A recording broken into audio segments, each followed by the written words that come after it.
حي على الفلاح.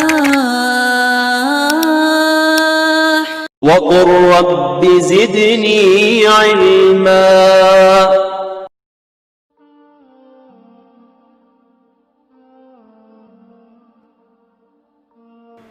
الحمدللہ والصلاۃ والسلام علی رسول اللہ وبعد.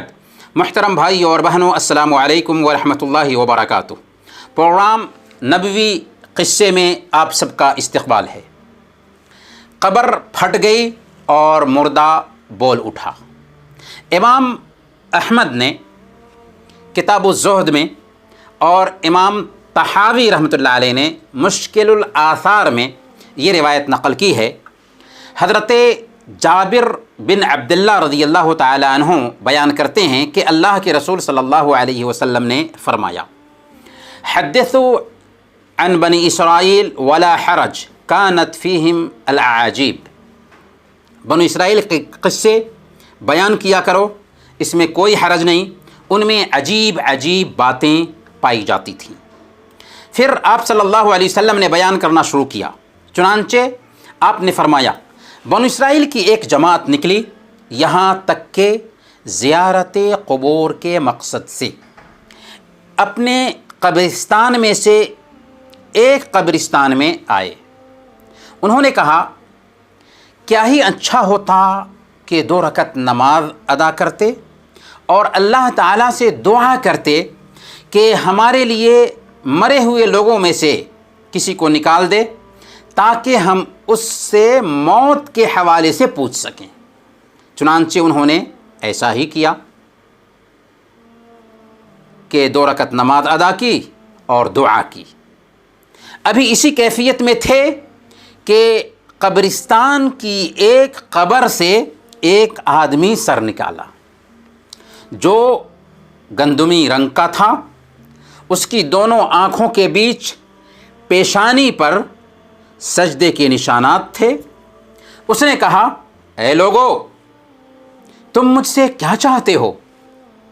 میں 100 سال پہلے مرا ہوں، لیکن اب تک مجھ سے موت کی گرمی ٹھنڈی نہ ہو سکی ہے. پھر اس نے ان سے گزارش کی کہ میرے لیے دعا کرو کہ مجھے ویسے ہی برزخی زندگی میں لوٹا دے جیسے پہلے تھا. اس حدیث کو علامہ البانی رحمۃ اللہ علیہ نے السلسلہ الصحیحہ میں صحیح قرار دیا ہے. محترم ناظرین، قبر آخرت کے منازل میں سے پہلی منزل ہے جس کے احوال ہماری نظروں سے چھپے ہوئے ہیں. یہ جنت کے باغیچوں میں سے ایک باغیچہ یا جہنم کے گڈھوں میں سے ایک گڈھا ہے. اگر وہاں کے عذاب اور سزاؤں کا ہمیں پتہ چل جائے تو ہم اپنے مردوں کو دفن کرنا چھوڑ دیں، جیسا کہ اللہ کے رسول صلی اللہ علیہ وسلم کی ایک حدیث سے خود پتہ چلتا ہے. البتہ ہر انسان کی خواہش ہوتی ہے کہ مرنے کے بعد کوئی لوٹ کر آتا جو ہمیں برزخی زندگی کے بارے میں بتاتا. ایسا ہی ایک مردہ نکلا تھا اپنی قبر سے اور بتائی تھی برزخی زندگی کی کیفیت. اس قصے سے پہلی بات ہمیں یہ سمجھ میں آ رہی ہے کہ بنو اسرائیل کی خبریں بیان کرنا جائز ہے. تبھی تو اللہ کے رسول صلی اللہ علیہ وسلم نے فرمایا: حدثوا عن بنی اسرائیل ولا حرج. بنو اسرائیل کے اخبار بیان کیا کرو، اس میں کوئی حرج نہیں. شروع اسلام میں اللہ کے نبی صلی اللہ علیہ وسلم نے بنو اسرائیل کے اخبار بیان کرنے سے منع کر دیا تھا. کیوں؟ کیونکہ شرعی احکام کے استقرار سے پہلے ڈر تھا، اندیشہ تھا کہ ایسا نہ ہو کہ ان کی کہانیاں شریعت کا حصہ بن جائیں. لیکن جب شرعی احکام کے تئیں اطمینان حاصل ہو گیا تو اللہ کے نبی صلی اللہ علیہ وسلم نے بنو اسرائیل کے قصے بیان کرنے کی اجازت دے دی کہ ان کی اچھی باتیں بغیر سند کے ان کی کتابوں کے حوالے سے بیان کی جا سکتی ہیں، کیونکہ ان میں عبرت، نصیحت اور پیغام ہوتا ہے. ہاں، ان قصوں کی کذب بیانی، ان قصوں کا جھوٹ اگر واضح ہو جائے تو پھر انہیں بیان کرنا جائز نہیں ہوگا۔ اس قصے سے ہمیں دوسرا سبق یہ ملتا ہے کہ اولیاء کے کرامات حق ہیں، کہ اللہ تعالیٰ نے ان لوگوں کے سامنے اپنی قدرت کا کرشمہ ظاہر کرنے کے لیے مردے کو زندہ کر دیا، جس نے اپنی قبر سے سر نکال کر ان سے گفتگو کی اور برزخی زندگی کے احوال کے بارے میں بتایا۔ اور مردے کو زندہ کرنے کا یہ کوئی پہلا واقعہ نہیں تھا، بلکہ اس سے پہلے بنو اسرائیل میں اس قبیل کے کتنے واقعات گزر چکے ہیں۔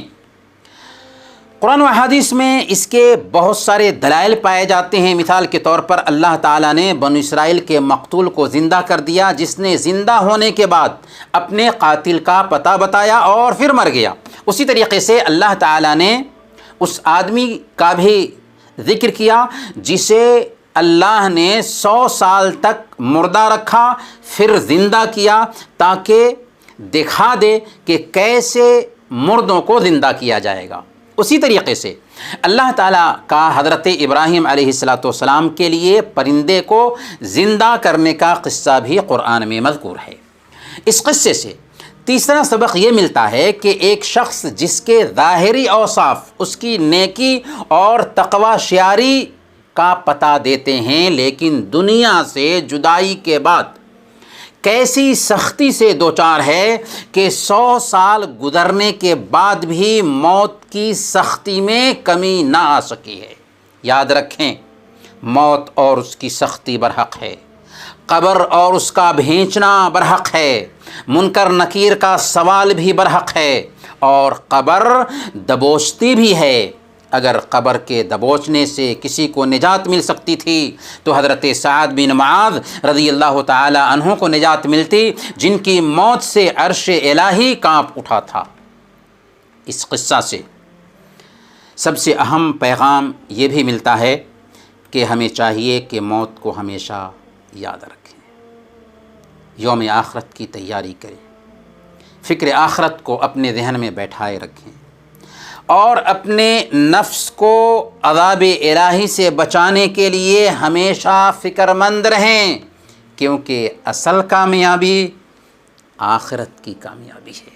اللہ تعالیٰ نے فرمایا سورہ آل عمران آیت نمبر 185، کل نفس ذائقۃ الموت وانما توفون اجورکم یوم القیامہ فمن زحزح عن النار وادخل الجنۃ فقد فاز وما الحیاۃ الدنیا الا متاع الغرور۔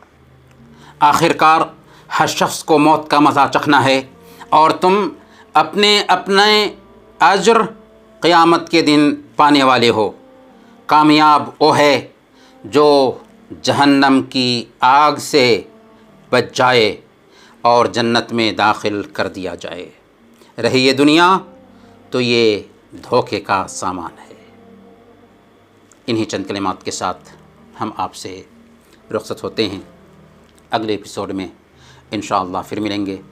تب تک کے لیے اجازت دیجیے۔ وصلی اللہ علی نبینا محمد وعلی آلہ وصحبہ اجمعین۔